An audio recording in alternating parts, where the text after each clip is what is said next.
안녕하세요. 성공을 요리하는 남자 성공셰프입니다.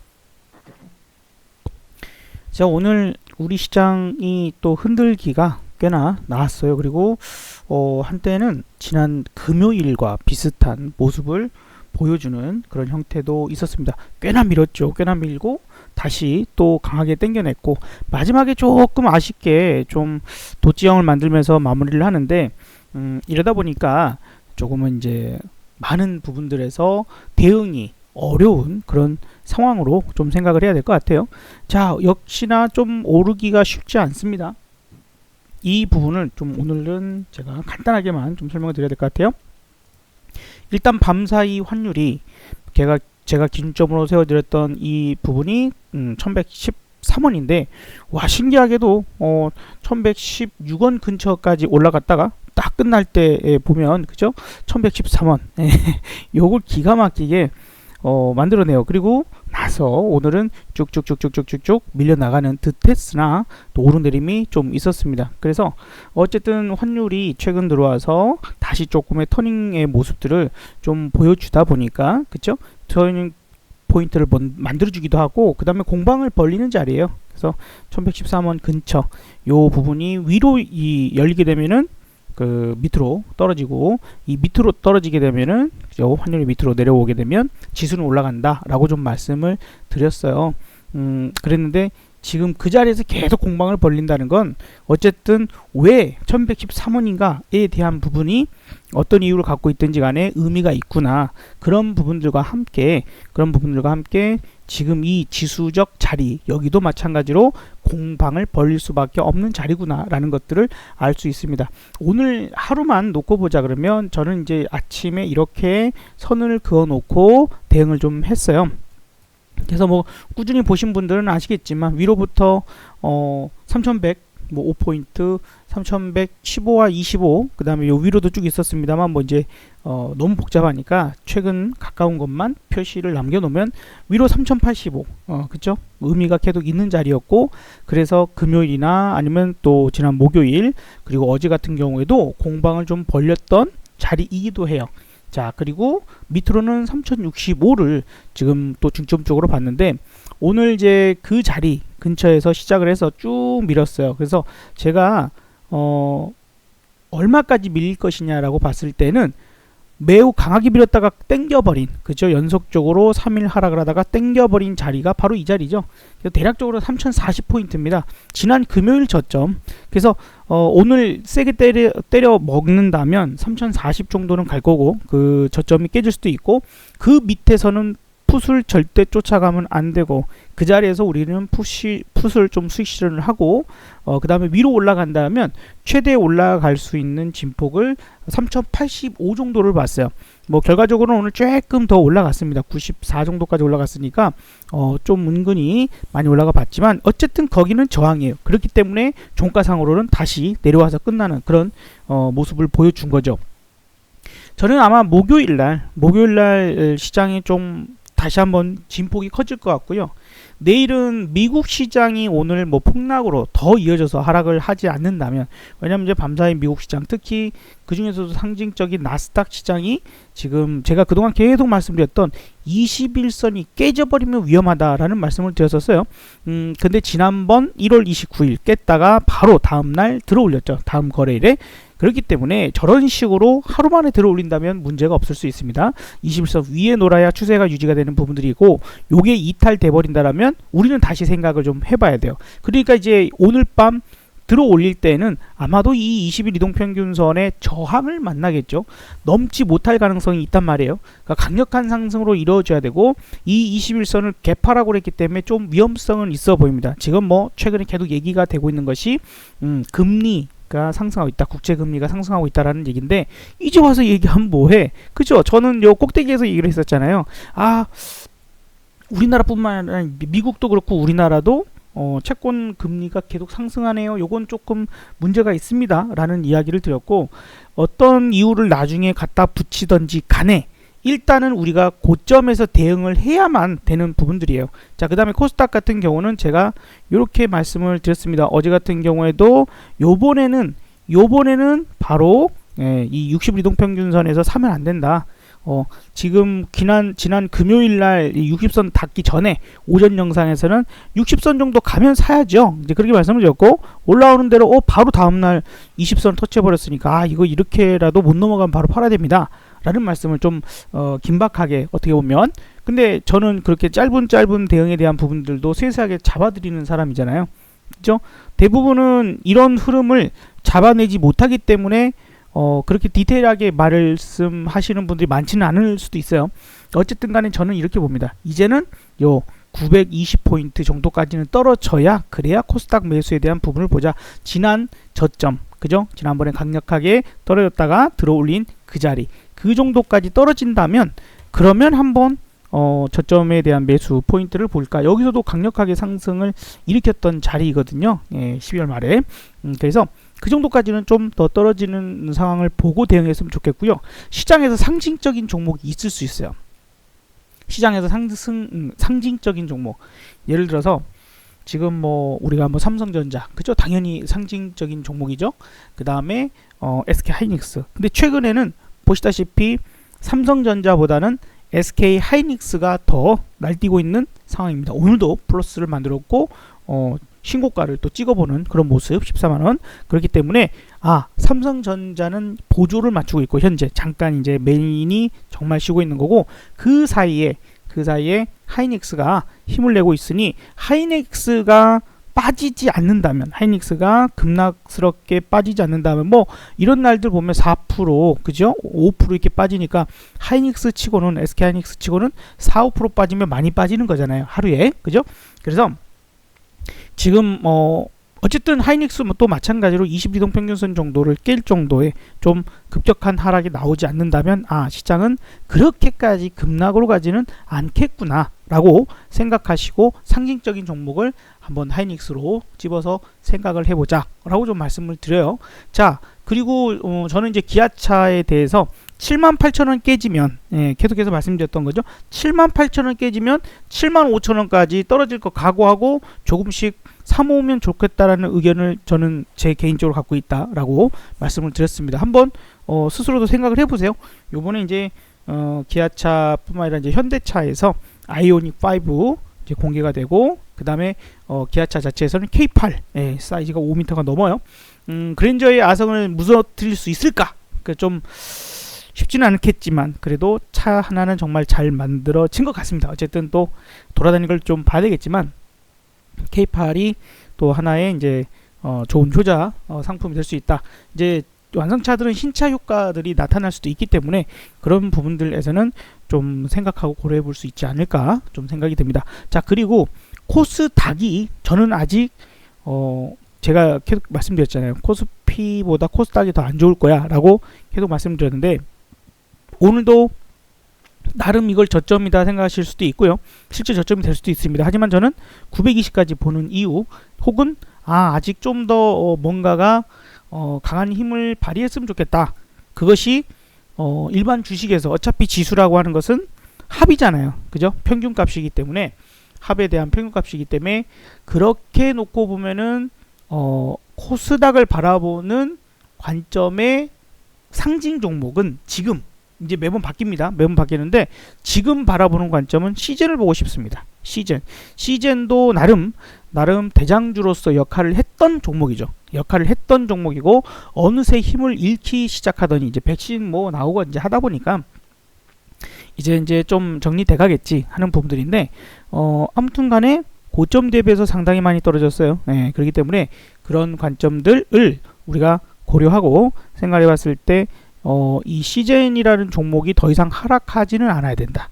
하락하지는 않아야 된다. 상징적인 종목이었기 때문에 하락하지는 않아야 된다. 그러면 아마도 자리를 잡지 않을까. 어쨌든 오늘 셀트리온 헬스케어나 셀트리온 제약 같은 종목들도 같이 빠졌거든요. 그리고 이놈들은 한 번만 더 빠진다면 좀 다시 사도 되지 않을까 하는 자리까지 거의 다 와갑니다.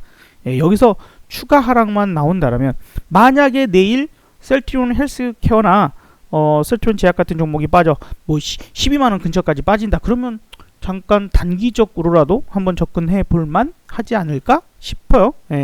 자, 이제 셀트리온 제약보다는 헬스케어가 더 나을 것 같긴 한데, 어쨌든 이제 그런 부분들이기 때문에 지금 중점적으로 상징이라는 부분들, 뭔가가 기준을 내가 갖고 시장 분위기가 이제 좀 돌아설만 하겠다, 이 정도까지 갔으면 돌아설만도 하겠구나 하는 이제 그런 의미를 말씀드려보고 싶은 거예요. 그래서 SK 하이닉스, 코스피, 이제 코스피는 잘 버텨, 안 빠지고 다시 올라갈 수 있을 거야 하는 이제 그 관점을 SK 하이닉스가 밀리지만 않고 마이너스를 갔다가도 금방 플러스를 만들어 낸다라면, 그러면 지수는 다시 살아날 수 있으려나 보다, 이렇게 좀 판단하면 얼추 좀 위기에 빠지는 일은 없지 않을까 싶고요.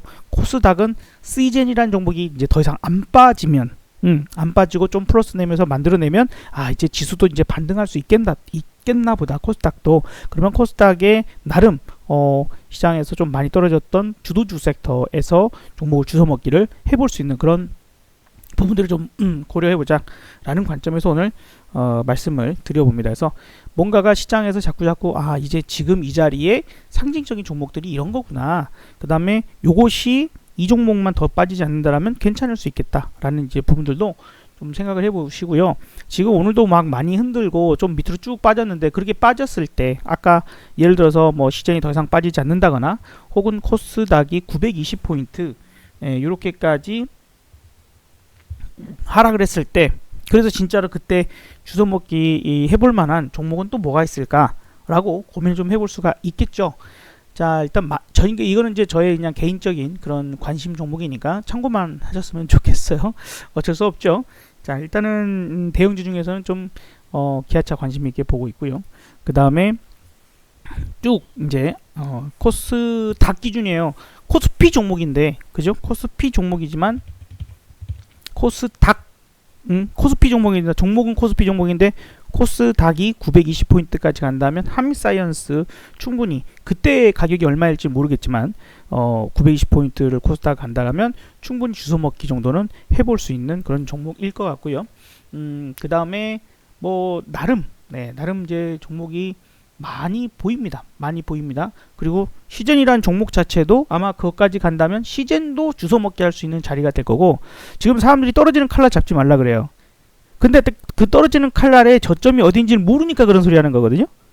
근데 만약에 그 떨어지는 칼날에 그 저점이 어딘지를 알아내는 사람이 있다면 사실 그게 제일 좋겠죠. 무릎이 아니라 발바닥에 살 수만 있다면, 못 잡으니까 샀더니 더 떨어지니까 이제 그런 거고, 그죠? 맞죠? 자, 그래서 시젠이라는 것도 아직 이제 더 떨어지고 있는 부분들인데 이 종목도 제가 보기에 920, 그래서 사실 강하게 지지받을 만한 자리는 한 이 정도쯤 돼요. 11만 5천원? 11만 5천원 정도는 강력하게 한 번 정도는 최소한 반등 정도, 여기에서 보여준 이런 반등 정도라도 줄 수 있는 자리일 거다, 저는 좀 판단을 하고 있고요. 그 다음에 하나만 더 봐보자라면 수소이면서 2차전지면서 이런 것 중에서 이제 상하프론테크, 요거는 이제 코스닥 종목이죠. 코스닥 종목이기 때문에 시젠과 함께 코스닥으로 본다면 상하프론테크가 마찬가지로 그 정도 920포인트의 코스닥 지수가 간다라면 저는 이 관심 종목들 중에서 한번 뭘 사볼까, 어떤 놈을 사볼까요, 뭐가 제일 많이 올라갈까 한번 수급을 이제 순간적인 수급을 좀 봐야 되겠지만 그 수급을 보고 한번 저는 접근을 해볼 것 같습니다. 너무 하락을 무서워하지 마세요. 또 이제 저는 어쨌든 강조를 드렸던 게 현금 만들어 놓으세요. 현금 만들어 놓으면 저점 잡을 수 있다 라는 말씀을 많이 드렸고, 그러면서 현금 만드신 분들 왜 그렇게 급하게 사느냐, 이제 그런 말씀도 드렸는데, 일단은 이제 떨어지면 싸게 살 수 있는 게 기회입니다. 그렇게 봐야 되고요. 지금 비트코인 하겠다고 넘어가시는 분들이 원체 많아가지고요. 워낙에 비트코인 많이 올라가다 보니까 그래서 그 시장이 아무래도 좀 약해요.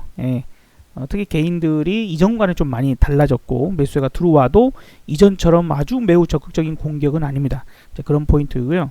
만약에 내일 시장이 떨어진다면 3012포인트 보세요. 3012포인트, 여기 3012포인트 깨지면 그냥 전저점 간다고 생각해야 돼요. 3000이 깨지는 게 아니라 이 정도 내려옵니다. 2975 이 정도까지 내려올 수 있으니까 일단은 3011을 잘 지켜야 되는구나. 밑으로 만약에 하방으로 떨어진다면, 위쪽으로는 어떻게 했어요? 위쪽으로는 3105 예, 3105를 이제 뚫어내야 됩니다. 3105를 뚫어야 다시 추세대, 요 위아래 이렇게 추세대가 있죠. 빨간색으로 굵은 선이 추세예요. 지금 추세가 약간 꺾여 있죠. 하방 쪽으로. 예, 그리고 횡보인데 아직까지는 박스권 횡보라고도 볼 수 있는데 약간 추세가 이렇게 기울고 여기서 한번 살짝 뚫어본 거예요. 그 추세를 살짝 뚫어봤던 자리 여기. 근데 여기가 이제 뚫리게 되면 한 번 더 위로 가서 추세를 이제 돌파하고 상방을 다시 한번 안정적으로 잡을 수 있는 계기가 될 수 있거든요.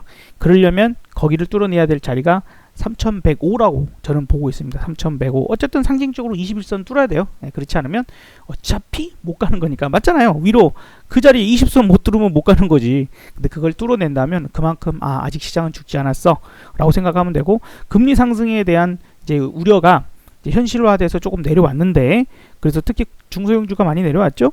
그런데 이제 지금부터는 너무 그쪽으로 걱정할 건 아니다. 이제 약간의 반응적인 부분들 나오지 않았을까라고 생각되고, 이제 금리는 여러분들이 일일이 다 파악하시기는 어려워요. 그냥 간단하게 어차피 돈이 알아서 움직이게 돼 있다. 그래서 환율 이제 거의 다 이제 왔습니다만 1113만 위로 올라가면 아이고 밑으로 빠질란가 보다 지수가, 시장이.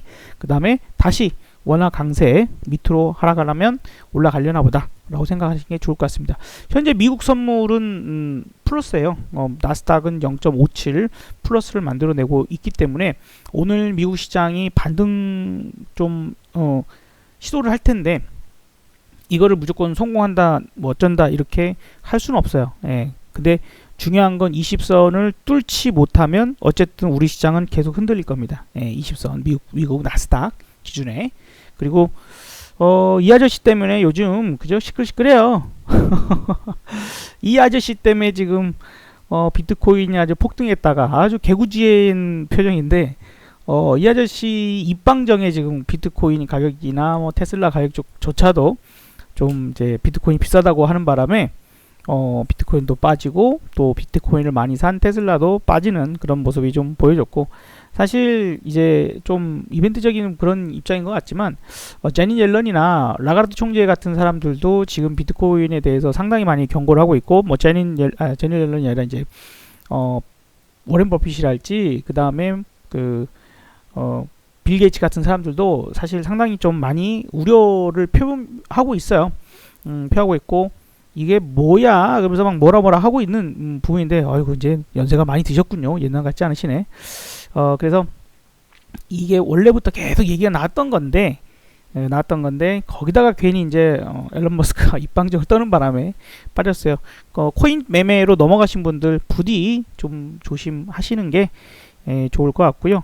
이제 좀 급격한 상승일 땐 쫓아가지 말고 충분히 눌러주고 이제 그럴 때 한 번씩 저점 매수, 눌림목 매수를 해야지 그나마 위기에 빠져도 내가 살아날 가능성이 있는 거다 라고 좀 말씀을 드려보고 싶습니다.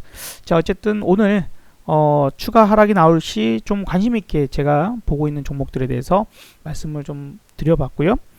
그리고 부디 항상 늘 현금 가지고 계시면서 좀 대응하셨으면 좋겠다라는 말씀도 드려보도록 할게요. 우리가 수급적인 부분들이 이전 같지는 않아요. 오늘도 개인들이나 외국인들이 그렇게 적극적으로 매수를 하지를 않죠. 오늘 금융투자 쪽에서 좀 매수가 들어왔지만 적극적인 매수는 아닌 것 같거든요. 코스피, 그죠? 그리고 이제 코스닥도 개인들이 어거지로 어쩔 수 없이 지금 물타기 하듯이 매수가 들어온 것 아닌가 좀 생각이 듭니다. 그래서 지금 좀 주의가 필요한 상황이고, 지금 외국인들 콜옵션 팔아요. 콜옵션 금액으로도 수량으로도 팔고 있으니 팔고 있는 거고, 그 다음에 풋옵션은 지금 그죠? 수량으로나 금액으로나 매수를 하고 있는 그런 상황이라 하방에 대한 대비를 좀 하고 있구나 라고 좀 생각을 해야 될 것 같아요. 어쨌든 조심해서 나쁠 거 없으니까, 그죠? 점쟁이 말을 들어서 그게 꼭 믿고 안 믿고의 문제가 아니라, 야 이제 물 조심하세요, 차 조심하세요, 맨날 그런 소리 하잖아요. 뻔하잖아요. 당연히 물 조심하고 차 조심해야지. 네, 어쨌든 좀 조심해서 어차피 나쁠 거 없고 돌다리도 두들겨 가서 나쁠 거 없으니 그런 의미에서 좀 시장 보시면 좋겠어요. 어쨌든 저는 계속 경고를 드렸고, 지나가고 나서 얘기는 누구나 합니다. 지나가고 나서 얘기는 누구나 하지만 요 꼭대기에서 잡아들이는 사람은 그렇게 많지는 않더라고요. 어쨌든 저는 그렇게 잡아들였고 현금 만들고 저점 매수하고 하는 부분들이고요. 이제 이 터닝 포인트 만들 때마다 이런 장대 음봉이 있었어요. 근데 현재는 그러지 않거든요. 현재는 이제 그러지 않고 있는 부분들이라서 뭐 진짜 제대로 바닥을 찍으려고 한다면, 만약에 그렇게 된다면 좀 잔인하게 한번 나와야 아마 저점이 형성될 수도 있고, 지금 투매가 나왔냐고 하면 안 나왔어요. 여러분, 절대 투매 안 나왔다고 제가 그랬죠. 여기에서 19일날 제가 그랬어요. 오, 많이 빠졌으니까 투매 나왔다라고 하고 얘기하는 사람 있으면 걸러내라 그랬습니다. 그거 사기꾼이니까 전문가 아니에요. 투매 아니라 그랬어요. 더 다시 봐요. 더 빠지잖아요. 그죠? 제가 금요일에 그랬죠. 아, 하락이 이렇게 세게 나왔고 또 반등 나오니까 자, 투매 나와서 이제 반등입니다, 엄청나게 올라갈 겁니다, 그딴 식으로 얘기한 사람들 다 걸러내라 그랬어요. 여러분 인생에 도움이 안 됩니다. 투자 인생에 절대로 도움 안 돼요. 말로 먹고 사는 놈이야. 말로 먹고 사는 사람. 예. 현상을 봐야지. 진실을 보고 분석을 해야지. 그냥 나불나불 거린다고 뭐 수익이 나와요? 아니잖아요. 그리고 계속 설명을 드렸다시피 지금 이제 이런 식의, 그죠? 다이아몬드형 테스형 아닙니다. 소크라테스형 아니고 다이아몬드형이에요. 그래서 이게 추세 전환으로 만들어지고 이게 하방 경험을 타버린다면 바로 급락까지는 아니어도 뭐 이렇게 방향을 만들 가능성도 있으니 주의는 필요한 상황이다 라고 좀 보여지고요. 하지만 뭐 이전에 막 무슨 이런 식으로의 폭락까지는 아닐 것 같아요. 예, 너무 그렇게 걱정하지 맙시다. 이런 식의 뭐 폭락을 만들어내지는 않을 것 같으니까 그렇게 걱정을 하지 말고 좀 이제 정신 차리고 너무 걱정 없이 안심하면서, 마음의 여유를 잃어버리면 매매가 꼬여요. 그러니까 또 충분히 고점에서 많이 내려온 종목들이 있어요. 그죠? 고점에서 많이 내려온 종목들이 있으니까 염려하시기보다는 잘 주워먹기 정도도 해보자 라고 좀 말씀드리면서 오늘의 이야기를 마쳐봅니다. 자, 성공을 요리하는 남자 성공 셰프였습니다. 감사합니다.